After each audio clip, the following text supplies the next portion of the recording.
Hello everyone and welcome to IKEA's first Cities Skyline series. During the series we will have a look at my first sandbox city. Before I begin, let me tell you a little bit about myself. I would like to start by telling you that I have been playing city creation and construction games since my childhood, and I love playing games in which we create or build something. Maybe that was the reason why I became civil and project engineer. By the way, first city building game I had played was SimCity 1. I still remember that green funny Godzilla as a disaster. Enough introduction, let's back to Cities Skylines. I have already created 4 different cities with the game in which Sims are living with joy.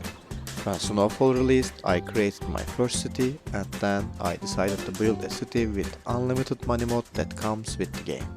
As a result, I have created this city, City of Zonguldak. A preliminary city in which I aim to build big city with more than 300,000 population. A small extra info break in here since I would like to give a small info about the city name. It's a small city at the south of Black Sea between Ukraine and Turkey in real life. Not only I used that name but also used real life names in the districts that belongs to the city. This city is kind of an experimental work for my next project that you will see in the next series, which will be named as Season 2. Since I have already done with the city, there will be no time-lapse or let's build style videos. Honestly, I am saving them for Season 2 in a different project. Long story short, purpose of this series is to show you how I use different mods, assets and new additions came with Snowfall expansion. Maybe you can find some of them creative. I will also talk about some tips for beginners like how to build networks, or how to select correct building types, or correct road types, or correct junction connections and etc. Let's give small information about the map and the city. City has 8 land connections which includes 4 road entrances and 4 railroad entrances.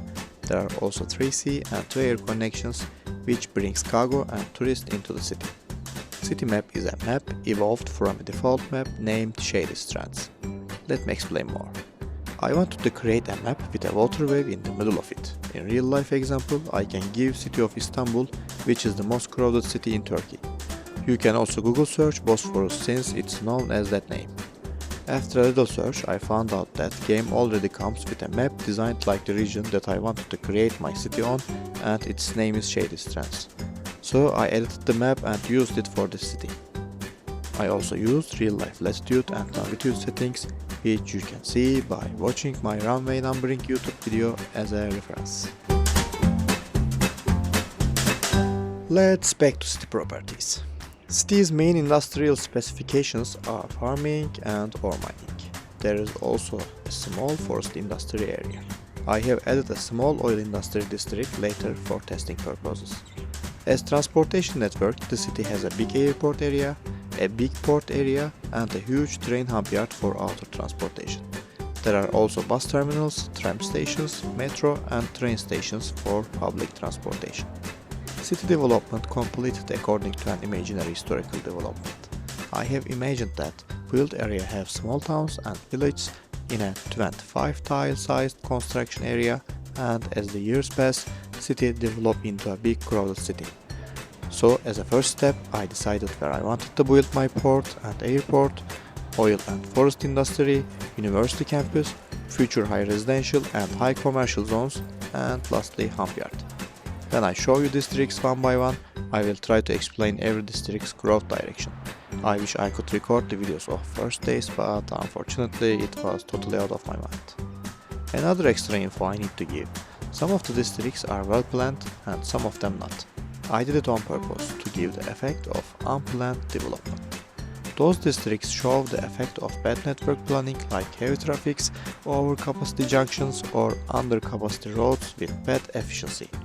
I love it when cars create a huge traffic jam during peak hours at the highway intersection, to be honest. As an engineer, I was working on transportation projects. For this reason, transportation development is my favorite part of Cities Skylines. So, creating badly planned junctions or intersections and getting rid of the traffic jams on those intersections become a great joy for me. That is why I am using Traffic Manager President Edition and its AI as a permanent mod.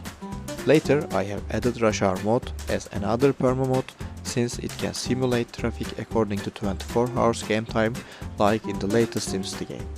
In the morning people rush to their job and school, and when in the evening they try to return to their homes or they just spend time at leisure sites. Really nice mode, one of my favorite. I am also using network extension project and a lot of mods created by Bloody Penguin, and I am not using traffic version 2, need to add that, because it caused some problems with Traffic Manager and its AI. There are plenty of great mods I used in my game. I am also using hundreds of assets. You can find the link to my Steam collections in the description, so you can have a look at all mods and assets I use while I play Cities Skylines. If you want to ask any questions or if you have any advices, please leave a comment. You can also subscribe to my channel so you can easily follow when I release a new video.